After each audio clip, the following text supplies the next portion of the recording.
네, 안녕하세요. 미니마스터입니다. 이게 페달 조이는 거 가지고 이게 아무것도 아닌 사소한 거지만 진짜 이거 모르는 사람들한테는 이게 문제가 계속 발생하고 있어서 저도 보다가 저도 답답해서 저 이거를 말씀을 드리려고 어쨌든 찍고 있습니다.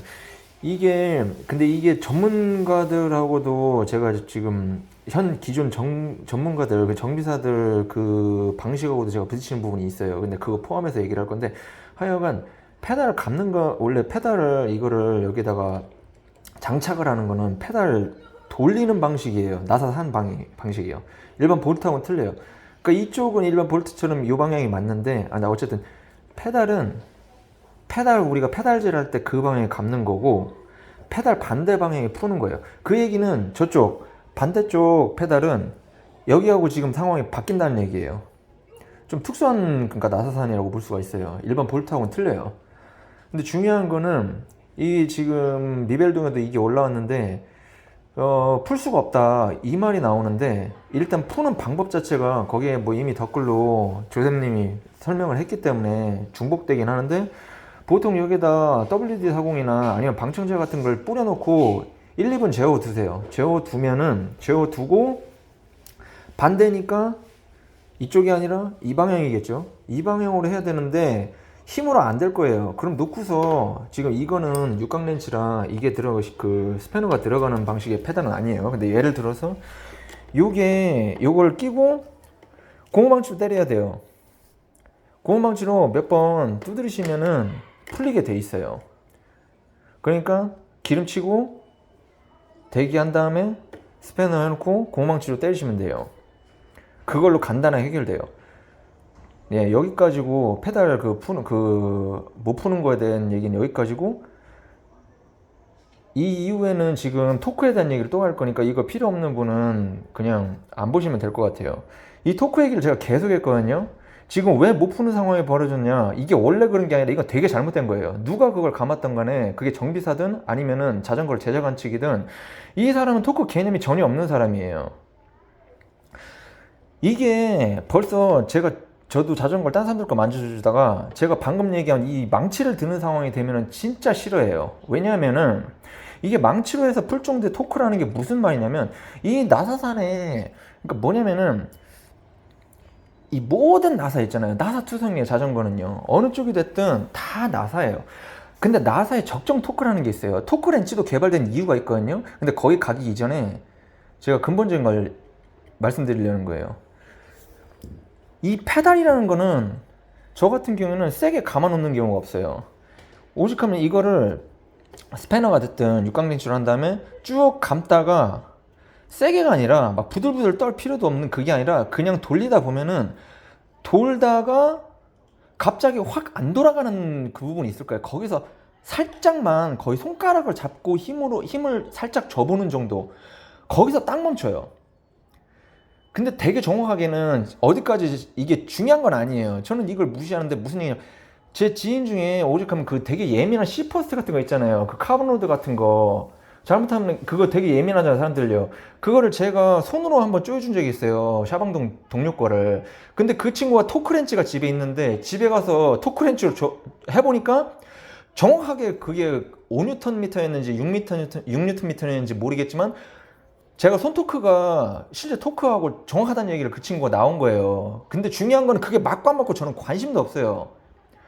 중요한 건 경험 자체가, 저는 이미 그걸 경험으로 그게 쌓인 거고, 적정선이, 이게 기계보다 더 손이 정확할 때가 있어요. 이거 정비 오래 한 사람들은 알 거예요. 이게 토크뿐만 아니라 모든 부분에 있어서, 막말로 배 만드는 사람도 자동차 그것도 그렇고 기계보다 사람이 손이 더 정확해질 때가 있단 말이에요. 근데 저는 그거 관심 없어요. 그런 게 문제가 아니라, 제가 하는 요지는 적정 토크를 넘어 어긋나간다는 거예요, 정비사들인데도. 애초에 이걸 스패너를 끼고 있는 힘을 다해서 성인 남자가 그걸 못 풀어서 나중에 결국 망치로 때린다는 거는, 이거 자체가 되게 잘못된 거예요. 페달이라는 거는 아까 제가 얘기해서 더 이상 안 돌아가는 때가 있다고 했잖아요. 감을 땐 이렇게 잠글 거란 말이에요. 이렇게 해서 더 이상 안 들어가면 여기서 손으로 잡던가 살짝 해가지고 조금 툭툭툭툭 힘을 줘서 제 나름대로 조정을 하겠죠. 근데 그게 엄청 세게 하는 그런 게 아니에요. 막 부들부들 떨면서 막 잠그는 게 아니란 말이에요, 손으로도. 그럴 필요가 없는 게, 페달은 풀릴 수가 없는 구조예요. 그거 비비도 똑같아요. 나머지가 스프라켓도 똑같고, 모든 그 거의 볼트가 일반 볼트 제외하고는 풀리지 않게 돼 있어요. 그거를 있는 힘을 줘서 그걸 했기 때문에. 그럼 어떤 문제가 생기냐면 나중에요, 그렇게 해서 참 풀리지 않는다고 했죠. 근데 어떤 사람들 그런 분들 있을 거예요. 저는 되게 세게 잠궈도 풀리더라. 원래 안 풀리는 거를 그따구로 잠궈 놨기 때문에, 나사산이 육안으로는 안 띄지만 0. 몇 밀리예요. 0.1, 0.01인지 그걸 제가 안 잡아서 몰라요. 육안으로 안 띄는 나사산의 붕괴가 일어나요. 그래서 토크 렌치를 쓰는 이유는 그것 때문인데, 그 붕괴가 일어났기 때문에 나중에는 세게 죽으라고 해놔도 풀려요. 저도 그걸 했고요. 그렇게 해놓은 물건이 있었기 때문에, 비비를 오죽하면은 풀림 방지제를 해놓고 해도 풀려요. 풀림 방지제 하고 세게 해도 풀리고, 그러니까 풀림 방지제를 하고 거기에다가 풀림 방지제를 막 굳히려고 별짓을 다 했어요. 막 그걸 묵혀놓고 뭐 하루 이틀을 묵혀놓고, 그런 다음에 나중에는 그런 데다가 있는 힘을 다해서 쨍겨 놔서 겨우 이게 크랭크가 안 풀리는 그런 일도 있었어요, 예전에. 그거는 이미 나산이 마탱이가 간 거예요. 그거는요. 그 정도면 사실 갈았어야 되는 거죠. 근데 그거를 있는 그대로, 그 크랭크가 만약에 비싸고 하면은 그걸 활용한답시고 그렇게 한 건데, 그 참고로 2세대 크랭크라 조이는 그 얘기가 나온 거예요. 3세대는 어차피 통과하는 거니까 해당이 안 되죠. 근데 하여간 그런 모든 현상들이, 오버 토크 한 거예요. 지나치게 감안한 거죠. 왜 그렇게 해요? 실제로 토크수가 정말 되게 강한 힘이 들어가는 그 토크수는, 적어도 거기에 써 있는 거 있잖아요. 그게 한 수치가 한 20Nm 이상이 적어도 힘을 강하게 주는 정도예요. 그러면은 강하게 줘야 되게끔 매뉴얼 상으로도 그렇고, 거기에 표시되어 있는 것도 비비나 이 스프라켓 같은 건데, 저는 스프라켓이나 비비도 그렇게 안 해요. 그리고 잡음 하나도 안 나요, 그렇게 해도요.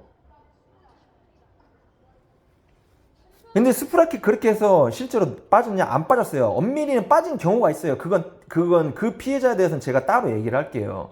그분은 저를 안 믿을 거예요. 어쨌든 제가 결과적으로 실패를 했기 때문에. 그게 왜냐면 브롬톤 그걸 튜닝하면서 일어나는 건데, 그거는 왜 그런 일이 벌어졌는지 나중에 따로 설명을 할게요, 기회가 되면. 근데 일반적으로 규격이 다 맞고 그 원래 들어가는 그 허브에다가 맞는 그 스프라켓을 넣고서, 스프라켓도 이게 몇십 뉴턴미터고 이것도 다 강하게 쪼여도 되는 거예요.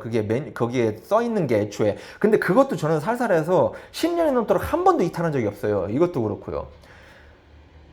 나사산을 붕괴시키면 안 돼요. 그게 전문 정비사 하는 사람들이 그걸 무식한 짓거리를 하면 안 됩니다. 진짜 이거는. 이걸 힘들게 할 필요가 없어요. 그러니까 이게 다 그렇게 하다 보니까 그런 줄 알고, 근데 의외로 중국에서 그 완성된 자전거들이 넘어올 때 이거를 토크를 되게 정확하게 해서 오는 경우가 있어요. 저는 딱 마음에 들 정도로 그렇게 해서 딱 저랑 똑같은 제가 한 것처럼 해서 올 때가 있는데, 오히려 그걸 잘못했다고 생각하는 분들도 있어요. 아니에요. 그 사람이 장인이에요. 여기에 대해서 잡음이 나올 수 있을 거예요. 네가 뭔데 그러냐, 뭐 그런 얘기 나올 수 있겠죠. 근데 제가 거기에 대해서는 이런 얘기를 할게요. 일단 얘기하는 저는 미벨러예요. 정비를 15년 이상을 했지만 아마추어죠. 제가 장사를 한 건 아니에요. 근데 결론만 얘기하면요, 아시는 분은 아실 거예요. 일반 정비사하고 미벨러는 범위가 완전히 달라요. 이걸 자전거 제작하는 사람들은 100% 알아요. 개발사 측 말하는 거예요. 정비사한테 뭔가를 묻지 않아요. 근데 미벨러들한테는 물어요. 이유가 있다는 얘기예요, 거기에는요. 그러니까 로드하고 미니벨로를 만지는 미벨 자체가 생활차지만, 전혀 정비 때는 미벨은요, 로드에 10배, 아무리 못해도 10배가 넘는 범위의 그 정비 영역을 갖고 있어요. 비교가 되질 않아요. 이게 뭔지도 모를 거예요. 우리는 MTB든 로드는 다 고칠 수 있지만, 일반 전문 정비샵에 그 사람들이 미벨을 만진다? 그런 일은 없어요. 할 수 있을 거라고 생각하는 거지 할 수 있지는 않아요. 이건 진짜로 얘기하는 겁니다. 근데 중요한 걸 떠나서 거기다가 제가 그 설득하려고 하기 위해 지금 이 얘기를 깔은 거잖아요. 게다가 저는 제가 장사를 하는 사람이 아니기 때문에 약을 팔 일도 없어요. 그러니까 물론 이거 토크하고는 솔직히 약이 필요 없는데 제가 지금 이걸 미리 얘기하는 이유가 체인하고 이거 나중에 스프라켓이나 체인링 같은 거 갈 때 다시 이 얘기를 할 거예요. 장사하고 관련이 있기 때문에 엉뚱한 정보들이 흐르는 게 있어요. 그걸 나중에 추가로 제가 얘기를 하겠습니다. 네, 감사합니다.